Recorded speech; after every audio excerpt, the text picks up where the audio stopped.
por dijeni ju robër të Allahut se zemrat rrotullohen.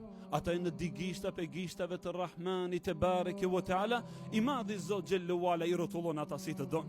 Andaj ishte pe lutjeve të vazhdueshme të pejgamberit sallallahu alaihi wasallam që thonte Allahumme ya muqallibal qulub thabbit qalbi ala dinik. O Allah, o rrotulluesi i zemrave, ma përforco apo ma rrotullo zemrën time në fen tënde. La ilaha illallah.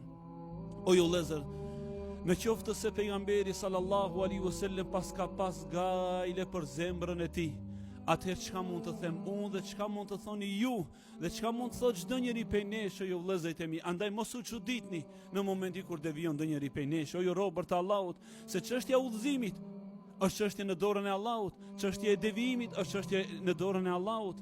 Andaj Ummu Seleme radhiyallahu ta'ala anha i tha: "E te khafu alejna ya Rasulullah, a ke frikë për ne o i dërguari i Allahut?" Shumë je duke e lut Allahun xhellahu ala, o Allah, ma përforco zemrën në fen tënde. Tha: "Oj nëna e besimtarëve, me të vërtet zemrat janë në digishta pe gishtave të Rahmanit xhellahu ala, i rrotullon ata si të don. Fa man sha'a an yuqimahu aqamah." Këtë dëshiron Allahu xhellahu ala ta përforcon e përforcon. Dhe këtë dëshiron Allahu xhelle xhelalu ta devijon e devijon. La ilaha illallah.